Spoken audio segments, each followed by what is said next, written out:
So the more you know, you should always, if you are striking up a conversation, say, oh, by the way, what is your social security number? You know, then I'll find them. You know, that's easy. That's really easy.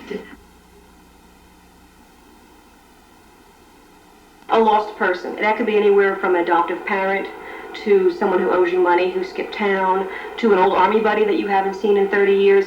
Oh, I had a gentleman call me about 4 or 5 months ago, God bless him, he's in his 80s, and he said, I haven't seen, he gotten divorced many years ago, and he hadn't seen a girlfriend from 1938. They'd been in high school together.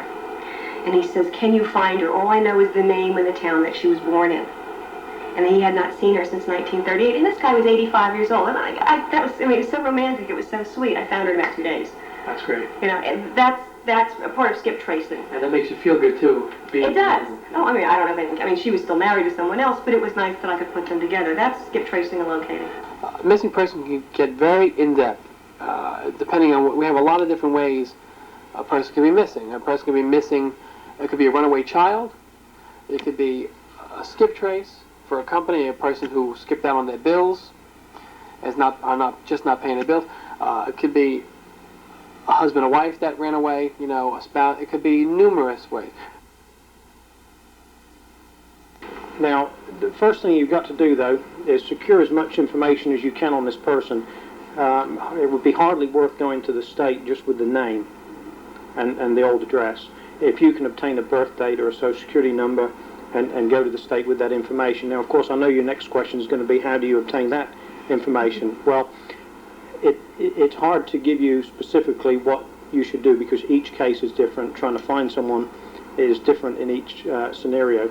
But the goal in trying to find someone is to try to obtain as much information on that person. Not where they are, but on that person. One of the keys to conducting a locate search, for instance, is, and I get these calls every single day, someone will call and they'll say, all I have is a name. And I'll say, okay, well, what is that name? And they'll tell me the name, and I'll say, well, do you know where they last lived? Well, yes, they lived in Chicago, Illinois in 1985.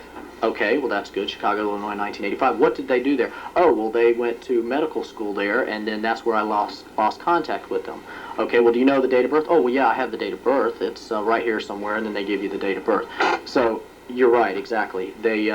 People don't think of all the things that are needed, and they need to be asked by a private investigative agency, or they need to think to offer this information ahead of time, because all of this definitely helps. The first thing I do is I have them fill out an information sheet, which is also provided in the resource manual, all the information. We learn as much about an individual as we can. Last known address, any affiliations with organizations, clubs, and then we check each thing one by one. First thing I do is I go to the last known address. I call the landlord, I call neighbors by using a city directory or crisscross. Okay. Well, if you have an address, so you've got to start, an investigation starts with only what information you have in front of you. It's wonderful to have all this other information, but if you don't have it, you've got to begin with what you've got. And if all you have is an address and a name of a person, then that's where you start. Quickly you could go to the address, of course, even though you know they're no longer living there. Maybe you've written to the address and it's come back as forwarded, expired, forwarded mail has been expired, etc. So the thing is to go to that address in person, knock on the door, introduce yourself in whatever capacity that you go, and talk to the people that are in the house. Very often they will have some information. Again, it depends, of course, as to how the time frame between when the person left and the time that you're visiting this new tenant. But it's something you have to try. If there's a 1% chance that person may know something about the person you're looking for, you have to do it. 99% chance you may not be successful, but that 1% chance you've got to go that one little step extra, because so many times I've done these things where it's just been a remote chance of getting any possible lead, and you go visit the person and the tenants maybe do not know where this person lives, but it just happens to be the day you go by there that someone from down the road is visiting this tenant that said, yes, I know Mr. Smith, he and I work together, and I believe he's moved to Illinois somewhere, and it's a lead. It's not a great lead, but it's a lead, and you would never have gotten that by writing a letter to the, first of all, you wouldn't know the tenant's name, presumably. So you've got to start just with the little scratch of information that you have.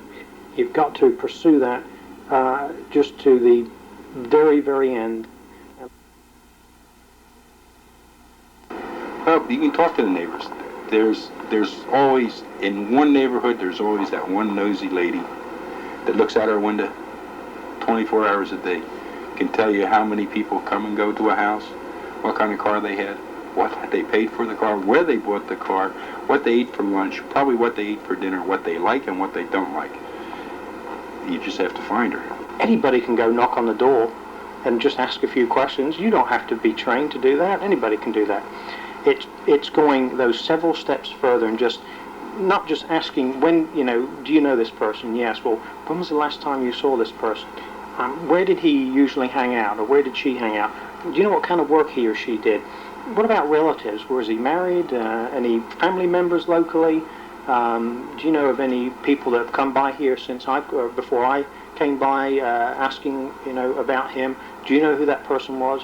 You've just got to keep continuing asking those questions, because when you get this information, for example, from the state, you'll be a lot better position having known the person's race and birth date or approximate age, which you can secure by people that have made contact with this person. You're depending on that person to give you that information. Now, once you've got the name of this person that you can run through the state, and you've pinned down possibly 5 or 6 names, now, of course, depending on the nature of the investigation, it could be probably well worth trying to contact all 5 of them with the view of determining that way if that's the person you're looking for. Once you've determined who that person is, now keep in mind the Division of Motor Vehicles may not have the current address on this individual, but it may just have another lead for you, and that's what the key, that's what investigation is. You don't go knocking on a door and expect to get the current address. Sometimes it happens, but very, very rarely. You're there to secure additional information. And that's another thing. That's the thing that you have to look for. If you're looking for somebody, you want somebody to give you this. You're not going to go to their next door neighbor that they go golfing every Saturday and Sunday together. They go fishing with. They have parties, dinner parties over at each other's house, because that guy's not going to tell you anything. You know, you might as well talk to the subject for that matter. I mean, he's going to give you the same damn information. You need somebody that really says, well, I really don't know these people, but, and as soon as that but comes out, take your pad out and start writing, because you're going to be there for a while.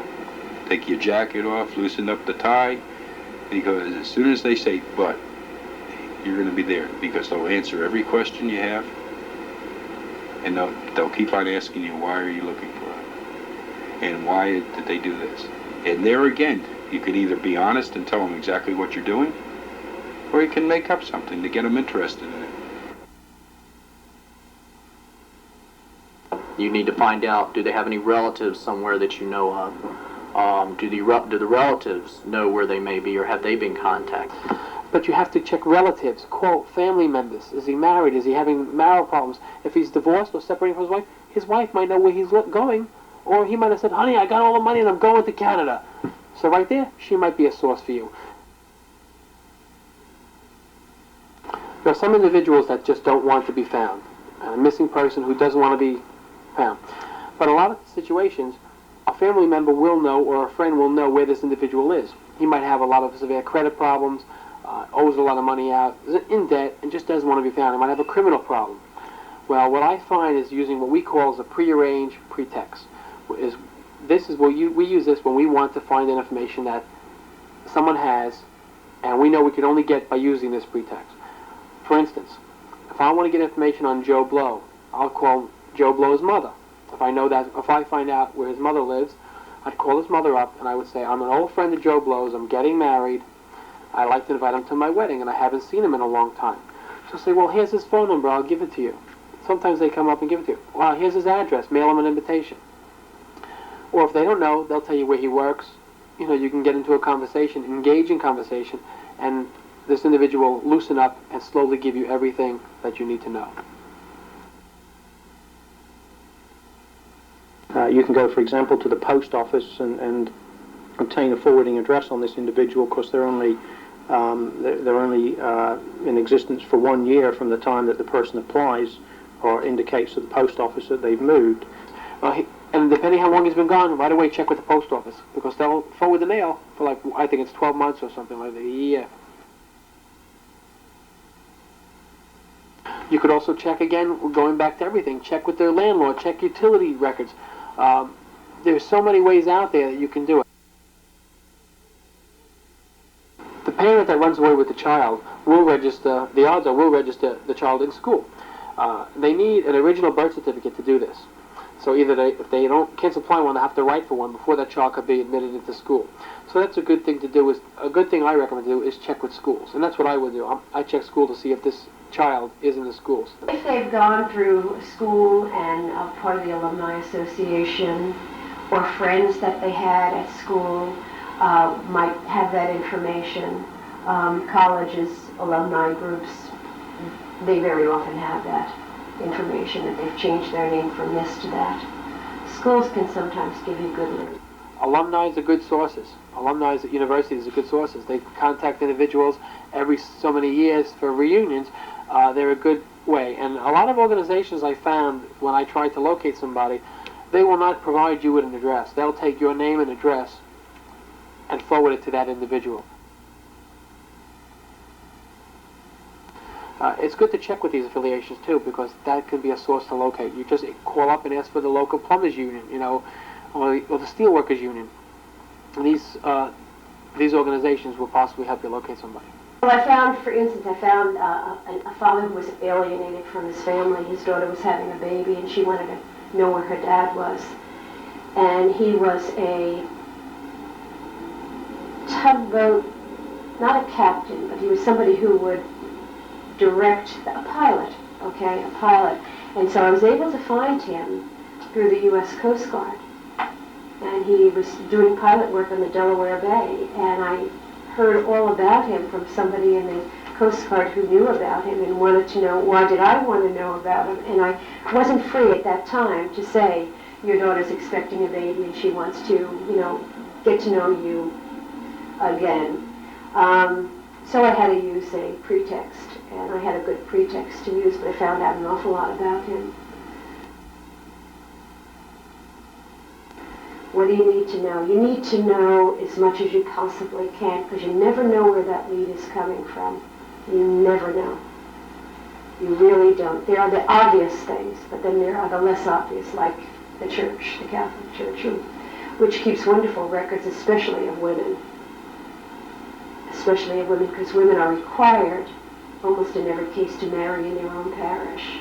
And so they'll have marriage information that you wouldn't have with a man. From there, you play the paper trail and try.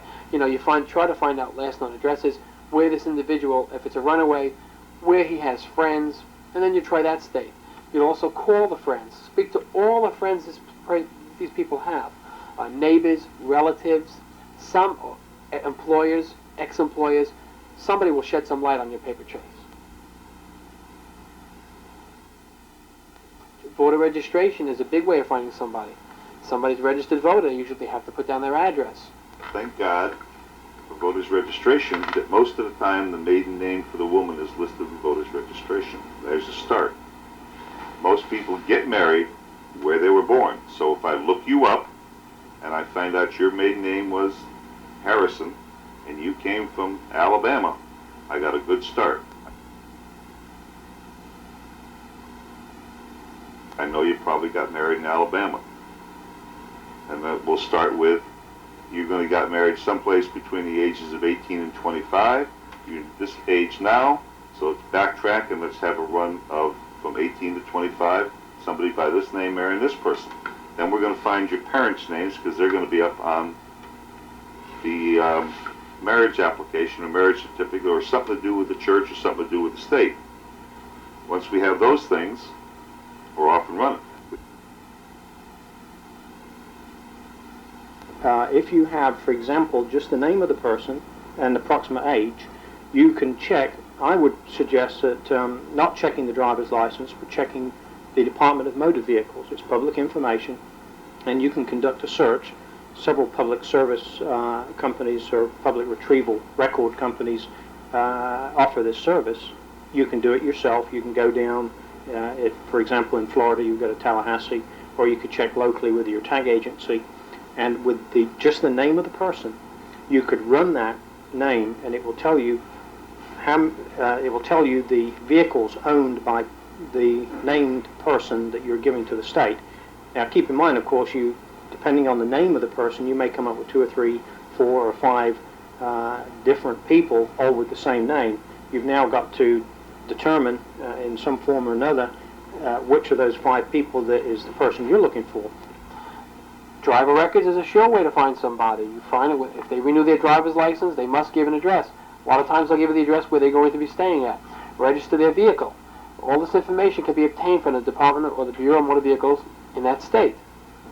And you pay for it. I mean, there's a small fee for it, but you can write or call. You have to find out in your state what the procedure is. They also have data bank companies that will do this for a fee. Department of State, you get additional information. If you do secure a birth date, you could run a driver's license. However, keep in mind that the driver's license generally is not updated every 4 years, whereas the vehicles are updated every year. We all have to renew our tag each year. So the Department of Motor Vehicles is a better way to go about it than the driver's license because the information is more current. Now, the driver's license information, however, will give you the social security number of the individual that you're looking for. Once you've got the social number, then you can run various public record searches via a computer or via a retrieval agency that specializes in pulling public records. And you can run a social search on that individual that will possibly come up with a current or a more current address than you have or had at the time you started your investigation. Checking driver records, it's very expensive to do a national driver search. What they usually do is we'll find out where the individual is from and usually basically run that state. Some of the searches that can be conducted in here that would be recommended would be a driver's license face page in which you would go to the state or city where that person last was 15 years and of course run a current driving record, see if they're still in the state. If there's no record, go back on the microfiche that is located at the state and search those records forward until you find a point where that person is no longer listed. That'll give you some idea of the time frame that that person was in that state. In most states, when you turn a driver's license in, if you move from another state, the information is then passed back to the old state where the driver's license is. So if you check that state, they'll tell you the driver's license was turned in for, if you move from Florida, you move to Missouri, they'll say it was turned in for a Missouri license if you called Florida, or wrote to Florida, however you acquire the information. Then you can go and check that state. We're calling that a paper trail. Usually is a record at times, and it will come up. It'll come up and say that Florida DL was turned in for a California, or it'll say California driver's license issued, and it'll give you the date. But once your record is cleared, they have no reason to keep it on there. Your license is either expired or you have turned in your license. They have no reason to keep record of it. It's destroyed, and the only information that's on the individual that's left for the individual is on microfiche. Driving records still your best bet to go back in the old records because they will maintain on microfiche the name of the person and their date of birth usually and their driver's license number. Those 3 items are usually on there. Every now and then you will find some states do maintain address information for that time period. If you can check this number to our chart, it will show you where the person acquired that Social Security number. And a lot of individuals would have obtained their Social Security number in the place they started working. What I would do is go to that state, run an MVR, run a motor vehicle record, see if the person did have a driver's license in that state, and 9 times out of 10, when I've done that, I found an old driver record there, which will give you an old address. Check that city and county for criminal records. Other areas would be a courthouse search. Find out if the person had a criminal record. A criminal record would certainly have your date of birth on it as well as a Social Security number. So those are other areas. Might have been arrested for something very minor, maybe loitering, prowling or something, or something minor that just got you a record and there's a record on you. That's another way. Another thing we do to locate a missing person is I will check all county records there. I will check criminal records.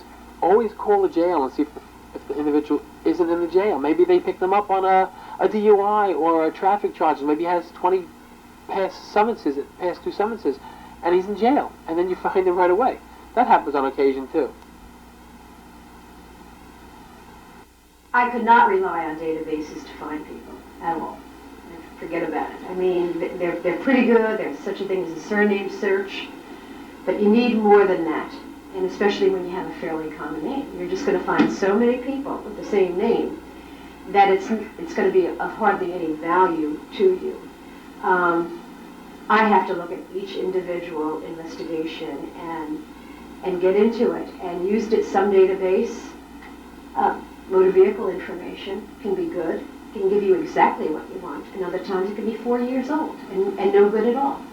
So databases can be good. It can be good. It can find people.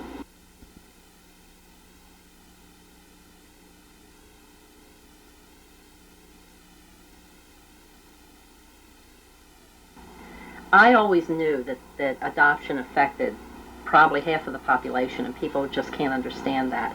But we have a graphic of a tree that shows how 5 million, there's 5 million adoptees, they tell us, in the country. And when you add up the birth parents and the adoptive parents and the grandparents,